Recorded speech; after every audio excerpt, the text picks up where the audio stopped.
Hello viewers, welcome to my channel. So in the today's video I'm going to explain the managerial economics. So let's start this topic with me. So as you know, managerial means the whatever we have studied in the management, and economics, as we know, we have the limited resources and our wants and the desires are unlimited, and we have to fulfill our and like our demands, and we have to satisfy also with the limited resources. So in this chapter we study that how the managerial economics helpful for the organization. Let's start with the introduction. So, in what is economics? So, in the economic, we have all studied that we have the limited resources in our economic, and we have the unlimited wants. So, to satisfy our unlimited wants, we have to use this limited resources in this manner so that we can satisfy our desires and our demands. Okay, so like when we talk about the management, so management is nothing, it is the process through which management can solve the business problem and make them effective decision by applying the tools and techniques. And when two terms meet together, that becomes the managerial economics. So managerial economics is a study of the allocation of scarce resources available to a firm or a management. So in the managerial economics, what we study that how we can use the management tools and techniques in this manner so that we can resolve our business like problems, so that we can maximize our profit and minimize the cost. So economic के अंदर हमने ये पढ़ा कि economic क्या होता है. Economic के अंदर हम ये देखते हैं कि हमारे पास लिमिटेड रिसोर्सेज हैं और हमारे अनलिमिटेड वांट्स हैं, तो उन सबको सेटिस्फाई करने के लिए हम कैसे अपनी डिमांड्स को सेटिस्फाई करते हैं. जब हमारे पास रिसोर्सेज लिमिटेड है तो हम क्या करते हैं, चॉइस करते हैं. Like we choose the that products और good which like which have the maximized utility and like who satisfy our demand. And when we talk about the management, so we just follow some process, the planning, organizing, staffing, these kind of things. So management के अंदर हम यही देखते हैं कि हमारे पास management में क्या करना है, हमारे पास बिजनेस प्रॉब्लम्स हैं, उन्हें किस तरीके से सॉल्व कर सके ताकि हमारी प्रॉफिट हमारा मैक्सिमाइज हो सके और कॉस्ट हमारी मिनिमाइज हो सके. सो मैनेजरियल इकोनॉमिक्स में हम पढ़ेंगे कैसे मैनेजमेंट के अंदर हम अपने रिसोर्सेज जो लिमिटेड रिसोर्सेज हैं उसको इस तरीके से इस्तेमाल करें ताकि मैनेजमेंट के अंदर हम अपनी बिजनेस प्रॉब्लम को सॉल्व कर सकें और अपना प्रॉफिट भी मैक्सिमाइज कर सकें with the minimum cost. So after the introduction, there is the meaning of the managerial economics. So managerial economics defined as consisting of the use of economic modes of thought to analyze business situation. It refers to the firm's decision making process and it is also known as applied economics. So managerial economic को कैसे define किया गया है, इसके अंदर हम economic की theories and principal को पढ़ते हैं एंड कैसे हम उन थ्योरीज और प्रिंसिपल्स को अपने बिजनेस में यूज़ कर सकते हैं ताकि हमारी जो प्रॉब्लम्स हैं उन्हें सॉल्व कर सके. To solve the business problem in the organisation we use the economic theory and the principle. So that is known as a managerial economic, which help the manager to solve the business problem. So it is also known as a firm's decision making process because here we take the decision that how we can use the limited resources in the best manner or optimum manner.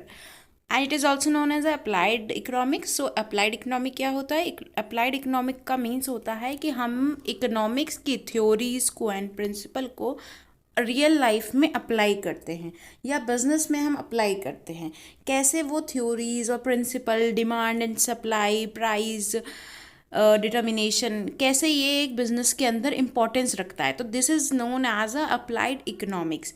So here economic के अंदर हमारे पास economic हैं where we use the theories and principles and जिसके लिए ये manager economics एक तरीके से ब्रिज का काम करता है ताकि हम अपनी मैनेजरियल प्रैक्टिसेस को सॉल्व कर सके, मतलब मैनेज के अंदर जो प्रॉब्लम्स हैं उन्हें सॉल्व कर सके. So economic theory helps the management to solve the business problem. So now after the meaning of the manager economics there, अब हम पढ़ेंगे नेचर ऑफ मैनेजर इकोनॉमिक्स। अब मैनेजर इकोनॉमिक्स की क्या कैरेक्टरिस्टिक्स हैं, क्या फीचर्स है, नेचर क्या है। तो फर्स्ट स्टार्ट करते हैं, it act as a art and science. अब ये एक्ट कैसे करता है आर्ट और साइंस की तरह? It is N art and science. ये हमने मैनेजमेंट के फंक्शंस आपने पढ़े होंगे और नेचर पढ़ा होगा, तो सेम ही है। तो act as a art because everyone has their own capacity, own ability and creativity. So वो उस क्रिएटिविटी और एबिलिटी को और अपनी इंटेलिजेंस को एक ऑर्गेनाइजेशन के अंदर यूज़ करता है ताकि किसी भी प्रॉब्लम को वो किस तरीके से सॉल्व कर सकता है। So after it act as an art because सबकी अपनी अपनी क्रिएटिविटी इंटेलिजेंस होती है जिसका वो अपने तरीके से इस्तेमाल करते हैं। सबका तरीका एक प्रॉब्लम को सॉल्व करने का और देखने का, everyone has their own perception to see a particular situation. So सबकी अपनी अपनी एबिलिटी होती है। And when we talk about the science, so कैसे ये मैनेजर इकोनॉमिक साइंस की तरह है because it is an act as a science because we use the economic theories and managerial theories and practices in this. So कुछ tools और practical और principles use किए जाते हैं, फॉलो किए जाते हैं, इसीलिए manager economics act as an art and science. अब सेकेंड पॉइंट की बात करते हैं, मैनेजमेंट ओरिएंटेड। अब मैनेजमेंट ओरिएंटेड क्यों होता है? हाँ, कोई ना कोई अगर हम सब्जेक्ट या टॉपिक पढ़ते हैं तो उसी का कोई ना कोई ओरिएंटेड होता है, मतलब गोल होता है। तो हम जब हम किसी प्रॉब्लम को सोल्व करते हैं तो हमारा मेन गोल क्या होता है कि वो प्रॉब्लम को सॉल्व करना, ताकि जो भी हम पाना चाहते हैं या लाइक प्रॉफिट उससे हो या आउटपुट इंक्रीज करना, तो वो हो उस ओरिएंटेशन या गोल को अचीव करने के लिए हम सारी एक्टिविटीज़ करते हैं। सो मैनेजमेंट ओरिएंटेड क्यों है मैनेजर इकोनॉमिक्स? क्योंकि मैनेजर इकोनॉमिक्स के अंदर हम इकोनॉमिक्स की थ्योरीज को इस तरीके से इस्तेमाल करते हैं ताकि बिजनेस की प्रॉब्लम को सॉल्व किया जा सके, ताकि it helps in the minimising cost, increasing the output and help in the production. So it is this is also known as a management oriented. इसीलिए हम इसे मैनेजमेंट ओरिएंटेड कह सकते हैं क्योंकि हम एक पर्टिकुलर ऑर्गेनाइजेशन हर चीज़ को मैनेज करते हैं अच्छे से। सो नेक्स्ट थर्ड पॉइंट है हमारा नॉर्मेटिव डिसिप्लिन। सो मैनेजर एक नॉर्मेटिव डिसिप्लिन है। कैसे? हमारे पास दो डिसिप्लिन होते हैं, एक होता है पॉजिटिव, एक होता है नॉर्मेटिव। तो पॉजिटिव में क्या होता है कि हम देखते हैं कि इकोनॉमिक रियलिटी में कैसी है, रियली क्या चल रहा है, reality is different. And when we talk about the normative, so reality, जब हम रियलिटी की बात करते हैं वो होता है हमारा पॉजिटिव डिसिप्लिन, कि हम एक्चुअल चीज़ को देख रहे हैं, एनालाइज कर रहे हैं कि असली में क्या है। एंड नॉर्मेटिव डिसिप्लिन की बात करें तो हम इसमें ये डिस्कस करते हैं कि व्हाट ऑट बी, क्या होना चाहिए, और हमारी इकोनॉमी कैसी होनी चाहिए। कैसी है की बात नहीं करते। जब हम बात करते हैं कैसी है रियलिटी की, तो वो पॉजिटिव डिसिप्लिन होता है। और जब हम ये बात करते हैं कि हमारी इकोनॉमी कैसी होनी चाहिए, अगर हम क्या प्रिंसिपल यूज़ करेंगे तो हमारी इकोनॉमी में ये इफ़ेक्ट आएगा, तो हम आने की बात करते हैं, मतलब कैसी होनी चाहिए की बात करते हैं, तो वो नॉर्मेटिव डिसिप्लिन होता है। तो मैनेजर इकोनॉमिक्स में हम ये पढ़ते हैं कि हम क्या क्या चीज़ें या प्रिंसिपल्स या थ्योरीज या टूल्स टेक्निक्स इस्तेमाल कर सकते हैं ताकि किसी मैनेजमेंट के अंदर या इकोनॉमी के अंदर सिचुएशन को कैसे डेवलप किया जाके, ये सिचुएशन को कैसे से संभाला जा सके।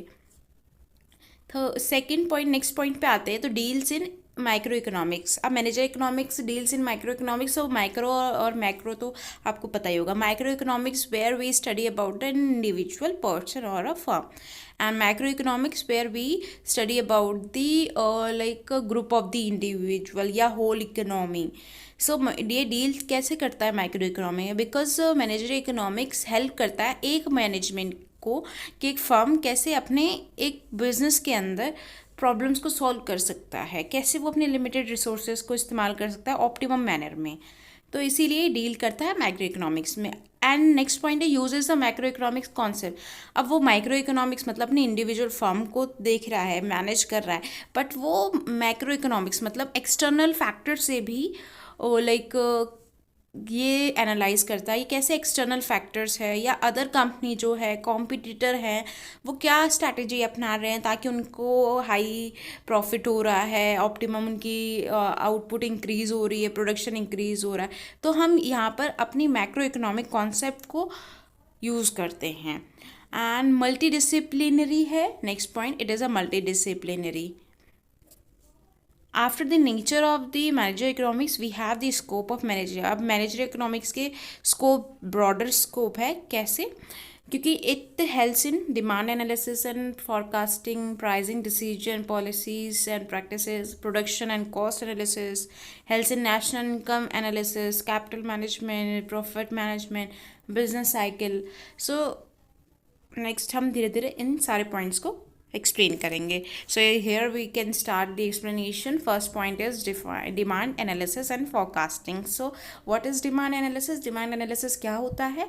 Hair we analyse the current means present demand and according to that we analyze the future demand of a particular product. So demand analysis में हम क्या करते हैं? एस्टिमेट करते हैं कि क्या एग्जैक्ट डिमांड होगी प्रेजेंट की भी और फ्यूचर की भी. And consumer behaviour is important part of demand analysis. या ऑब्वियसली क्योंकि डिमांड की बात कर रहे हैं तो ऑब्वियसली एक कंज्यूमर होता है जो प्रोडक्ट को कंज्यूम करता है, तो वही डिमांड को इंक्रीज करता है या उसके. तो कहते हैं ना consumer is the king of the market. Obviously तो कंज्यूमर बिहेवियर हम डिमांड एनालिसिस में पढ़ते हैं. And after the consumer behavior we study about the future sale. मतलब डिमांड एनालिसिस के थ्रू हम ये एस्टिमेट कर सकते हैं कि हमारे किसी प्रोडक्ट की क्या फ्यूचर सेल्स होगी. सो डिमांड एनालिसिस हमें हेल्प करता है हमारी सेल्स को, और according to that we can also analyse our profit.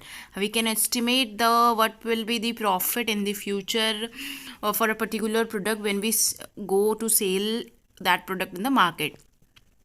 And manager has to determine the optimum output where the cost of production is minimum. And manager क्या करता है? optimum output. Economic में हम पढ़ते हैं, इकोनॉमिक के अंदर बहुत सारी थ्योरीज होती हैं, टेक्निक्स होते हैं और टूल्स होते हैं जिसका हम इस्तेमाल करके कॉस्ट, किसी प्रोडक्ट की कॉस्ट को एस्टिमेट कर सकते हैं. एंड कैसे हम एक मिनिमम या ऑप्टिमम आउटपुट ले सकते हैं with the minimum cost. So through demand analysis we can do it. So after that we have the scope of managerial economics in the profit management. So how we can manage our profit? So profit depends on the following factors. अब वो factors हैं क्या? हमारे factors हैं first maximization of output. कि profit management के अंदर हम अपने आउटपुट को मैक्सिमाइज करेंगे तब हमारा प्रॉफिट होगा. सेकंड, अगर हमारा कॉस्ट मिनिमम होगा तब हमारा प्रॉफिट इंक्रीज होगा. And when we have the advance technologies, as you know advance technologies अगर वो होगी तो हमारा टाइम बचेगा and even cost. Good industrial relationship. Yes, in the organization we have the human resource which also help in the increasing the profit of a particular organization. So good industrial relationship भी होंगे. मतलब जब हम बात करते हैं industrial relationship की तो यहाँ पर रिलेशनशिप की बात करते हैं एक कंपनी का दूसरे कंपनी के साथ, इवन एक एम्प्लॉय का एम्प्लॉयर के साथ, एम्प्लॉयर की और एम्प्लॉय की दोनों का बीच में क्या रिलेशनशिप है. गुड रिलेशनशिप है मतलब कोऑर्डिनेशन अच्छा है तो obviously they work together to achieve a company's goal which they set. So thus the study and nature of profit and theories of profit from the subject matter of managerial economics. So managerial economics के अंदर हम profit को analyze कर सकते हैं. बहुत सारी theories हैं हमारी pricing से related, profit से related, उन सब का इस्तेमाल करके हम अपने मैनेजमेंट के अंदर प्रॉफिट को मैक्सिमाइज कर सकते हैं. एंड नेक्स्ट है pricing decisions, policies and practices. Pricing क्या होता है? प्राइसिंग जो है अगर हम कहें तो प्राइस एक तरीके से हमारे प्रॉफिट को डिटरमाइन करता है. अब प्रॉफिट को डिटरमाइन कैसे करता है? Because we set the price of a particular goods according to the their cost and plus our margin. तो हमारा सेल होता है and after that we just get the profit when the product are sold in the market. And pricing is the basis of revenue of a firm. Obviously एक firm का base revenue का pricing ही होती है. Pricing के through ही plus उसका जो margin हो जाता है कॉस्ट के साथ जोड़कर वही उसे प्रॉफिट और रेवेन्यू को इंक्रीज करता है. So in the pricing decision include such as pricing. अब प्राइसिंग डिसीजन की बात करते हैं जो इकोनॉमिक्स में हम पढ़ते हैं तो उसमें हम क्या डिसाइड करते हैं? उसके अंदर आता है प्राइसिंग पॉलिसीज़ क्या होनी चाहिए एंड प्राइसिंग मैथड क्या होने चाहिए, प्राइस फोरकास्टिंग कैसे करी जाए. प्राइसिंग मेथड्स के अंदर बहुत सारे हमारे मेथड्स हैं उनका इस्तेमाल करके कर सकते हैं. जैसे ऑड इवन मार्केटिंग हो जाती है प्राइसिंग का, So in the pricing decision, they decide the matter and policies or pricing which helps in maximizing the profit as well as attracting the consumer or customer. So in the pricing decision, अब pricing decision की जब बात करते हैं तो हम क्या decide करते हैं, हम ये डिसाइड करते हैं कि कौन से methods and policies of pricing which we have to use to maximise the profit as well as, मतलब वो ऐसा भी प्राइसिंग हमें सेट नहीं करता है कि कोई कंज्यूमर तो खरीदे ही ना, हमें मार्केट के अकॉर्डिंग प्राइस सेट करना है जिससे हमारा रेवेन्यू भी इंक्रीज हो। अब नेक्स्ट स्कोप की बात करते हैं तो प्रोडक्शन एंड कॉस्ट एनालिसिस में हमारा मैनेजर इकोनॉमिक्स अगर हम स्टार्ट करते हैं, मैनेजर को हेल्प करता है प्रोडक्शन एंड कॉस्ट एनालिसिस में। अब कैसे करता है, profit of an organisation depend on the output of the product and the cost of the product. हमें पता है कि किसी भी ऑर्गेनाइजेशन का प्रॉफिट डिपेंड करता है उसके एक प्रोडक्ट के आउटपुट पे, कितना आउटपुट आता है और हम जब उसे सेल करते हैं और बनाने में कितना कॉस्ट लगता है, तो कॉस्ट और आउटपुट पे हमारा प्रॉफिट डिपेंड करता है। तो इससे हम अपनी प्रोडक्शन को एनालाइज कर सकते हैं, कितने नंबर ऑफ़ यूनिट्स हो रहे हैं और उसमें कितने लेबर की ज़रूरत है और कैसे हम अपने कॉस्ट को मिनिमाइज कर सकते हैं। And maximisation of profit means क्या होता है, मैक्सिमाइजिंग द आउटपुट या productivity plus minimising the cost. अब प्रॉफिट हमारा मैक्सिमाइज तब होगा जब हमारा आउटपुट मैक्सिमाइज होगा और कॉस्ट मिनिमाइज होगा। तो इकोनॉमिक के अंदर हम बेसिकली यही पढ़ते हैं कि कैसे हमारे जो लिमिटेड रिसोर्सेज हैं उनका ऑप्टिममली यूज़ किया जा सके, ताकि हमारा जो आउटपुट है, जो ऑप्टिमम आउटपुट है, वो हम पा सके with the minimum cost. So that why we talk about the minimum cost, because we have to maximise our profit. So after that we have the business cycle. So how manager helps in the business cycle of a particular organization or a business. So it refers, business cycle क्या होता है, it refers to ups and downs of an economy that occurs over time. अब business cycle की बात करते हैं तो business cycle क्या होता है, किसी एक ऑर्गेनाइजेशन के अंदर एक पीरियड ऑफ टाइम में, मतलब से पीरियड ऑफ टाइम की बात करते हैं तो 1 ईयर का हो गया। सो जो हम कंपेयर करते हैं 1 ईयर को लाइक ईयरली, तो अप्स एंड डाउन्स जो भी हमारी एक कंपनी में और इकोनॉमी में आते हैं, जो हम कंपनी की बात करते हैं तो इकोनॉमी में क्या अप्स एंड डाउन्स है, लाइक प्रॉफिट हमारा कभी किसी साल ज़्यादा होता है, किसी साल कम होती है, किसी साल सेल ज़्यादा होती है, किसी में कम होती है। तो अप्स एंड डाउन किसी भी एक पर्टिकुलर मैनेजमेंट में, ऑर्गेनाइजेशन में और बिजनेस में आते हैं, उसे हम बिजनेस साइकिल कहते हैं। और बिजनेस साइकिल में हमें पता है कि हमारे कुछ फेसेस होते हैं, लाइक 4 फेसेस होते हैं। तो उन फेस से हर और कोई भी बिज़नेस जाके गुजरता है, पहले उसकी सेल्स नहीं होती, फिर धीरे धीरे सेल्स बढ़नी स्टार्ट होती है, फिर वो मैक्सिमम पॉइंट पे पहुंच जाता है जहाँ पर हाईएस्ट सेल होती है विद द हाईएस्ट प्रॉफिट। सो और एक पीरियड ऑफ टाइम के अंदर जो भी अप्स एंड डाउन्स आते हैं इकोनॉमी में, उसे हम बिजनेस साइकिल कहते हैं। बिजनेस साइकिल के अंदर ये कुछ फेसेस होते हैं जिससे हर ऑर्गेनाइजेशन गुजरती है, लाइक इंट्रोडक्शन हो गया, इंट्रोडक्शन होता है, फिर ग्रो होता है, फिर सेचुरेशन आता है, देन डिक्लाइन हो जाता है। अब it is a fluctuation in the economic activities. अब फ्लक्चुएशन क्या होता है, fluctuation means ups and down जो आते हैं। इकोनॉमिक एक्टिविटी कौन सी होती है, जैसे हम किसी भी एक ऑर्गेनाइजेशन के बिजनेस के अंदर कौन कौन सी इकोनॉमिक एक्टिविटीज़ परफॉर्म करते हैं, लाइक प्रोडक्शन करते हैं, trade, demand, supply, price, etcetera. So these are the economic activities and when there is a fluctuation in the like ups and downs in the production, demands and supply, that is known as a business cycle. अब इन economic fluctuations किस type की होती है, there are as follows, secular trends, seasonal trends, cyclical trends and random trends. अब secular trends की बात करते हैं तो सेकुलर ट्रेंड्स क्या होते हैं, जो कांस्टेंट होते हैं, लाइक सेल पहले भी इतनी थी, अभी भी इतनी है, बस ज़्यादा फर्क नहीं पड़ा है, तो secular trends. When we talk about the seasonal trends, तो सीजनल ट्रेंड्स मतलब लाइक सर्दियों विंटर आ जाएगी तो विंटर क्लोथ्स की डिमांड ज़्यादा हो जाती है, एंड व्हेन जब और शॉल्स की डिमांड बढ़ जाती है, और जब हम गर्मी की बात करते हैं तो कॉटन क्लोथ्स की डिमांड ज़्यादा होती है, और विंटर क्लोथ्स, वुलन क्लोथ्स की डिमांड डिक्रीज़ हो जाती है। तो it's a seasonal trend, season के हिसाब से जो डिमांड बढ़ती और घटती रहती है। And when we talk about cyclic trend, cyclic trend का मीन्स होता है कि वैसे जब तक प्रॉस्पेरिटी है, मतलब हर चीज़ फेवरेबल कंडीशन है बिजनेस के लिए, तब वो प्रॉफिट कमाती है, न्यू अपॉर्चुनिटीज़ आती हैं। एंड जब कॉम्पिटिटर्स या न्यू कंपनीज मार्केट में एंटर करते हैं तो वो उससे अच्छे सब्स्टिट्यूट अवेलेबल कराते हैं उस प्रोडक्ट के, जिससे जो डिमांड है, जो कंज्यूमर है, वो हमारे प्रोडक्ट से दूसरे प्रोडक्ट की तरफ शिफ्ट हो जाते हैं, जिससे हमारी डिमांड घट जाती है। और ये हर मार्केट में होता है, तो साइक्लिक होता है, एक टाइप का हम ग्रो करते हैं, फिर वैसे ही सेम प्रोडक्ट या सब्स्टिट्यूट प्रोडक्ट मार्केट में आ जाता है, दूसरी कंपनी या कॉम्पिटिटर ले आते हैं, तो हमारी डिमांड घट जाती है। सो ये साइक्लिक होते हैं। तो ये कुछ फ्लक्चुएशन है इकोनॉमिक के अंदर। एंड इन शॉर्ट हम कह सकते हैं कि managerial economic help manager to solve their problem of profit making and business promotions. After that we have the function of managerial economics. अब मैनेजरियल इकोनॉमिक्स के फंक्शंस क्या है, जो अभी हमने पढ़े हैं स्कोप, वही उसके फंक्शंस होंगे। लाइक अब managerial economics helps in the sales forecasting. As we know through the managerial economics we can just analyse our sales, what will be the demand, and according to demand we can estimate our sale. And economic analysis कैसे करते हैं, ये से हम economic analysis करते हैं कि हमारी इकोनॉमिक के अंदर फ्लक्चुएशंस जो होती हैं, अप्स एंड डाउन्स हैं, तो लाइक फास्ट ट्रेंड के हिसाब से हम एस्टिमेट कर सकते हैं कि फ्यूचर में इसके क्या ट्रेंड होंगे।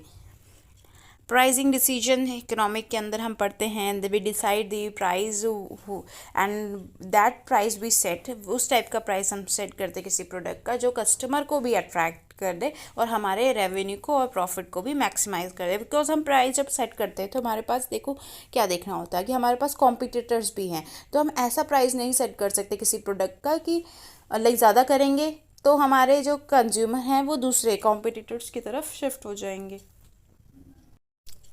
ठीक है। और अगर हमारा प्राइस कम है, लो प्राइस रखते हैं, तो ऑब्वियसली हम अपना रेवेन्यू नहीं कमा पाएंगे और प्रॉफिट इवन लॉस में जाएंगे। तो हमें प्राइस इस तरीके से सेट करना है ताकि कस्टमर भी अट्रैक्ट होए उस प्राइस को लेकर और हमारा रेवेन्यू भी इंक्रीज होए। तो प्राइसिंग डिसीजन में हम ये करते हैं। So with the help of the manager economic study, manager can decide the pricing which will help in the profit maximisation of a particular organisation. And next है environmental forecasting. Yes, we can forecast the environment, and when we talk about the environment of a particular business means the competitor, external factors, government and demands and supply, these kind of include in the environmental forecasting. Investment analysis, yes, हम investment को भी analyze कर सकते हैं कि हम किस product को लाइक इन्वेस्ट मीन्स क्या होता है, एक बिजनेस को कौन सा प्रोडक्ट मार्केट में लाना चाहिए, मतलब कौन सा किस प्रोडक्ट में वो अपना इन्वेस्ट करे या किस मार्केट में अपना इन्वेस्ट करे ताकि उसको प्रॉफिट भी हो और कॉम्पिटिटर्स का भी उन्हें ध्यान रखना होता है। तो इस तरीके से इकोनॉमिक हेल्प करता है डिसाइड करने में कि हमें अपना जो भी है एक्टिव, जो भी अपना अपॉर्चुनिटी या अपना फाइनेंस जो है कहाँ पर इन्वेस्ट करें।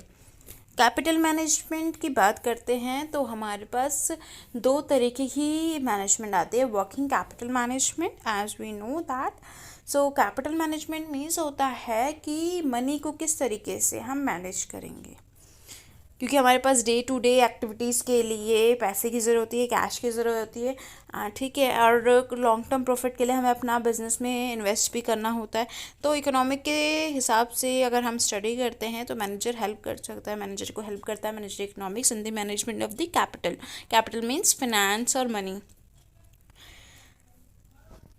And next, industrial market research. Yes, with the help of the managerial economics, we just analyze the competitor strategies, what kind of the strategies they are following, and what are the like new factors or technologies in the market. So it helps in the industrial market research.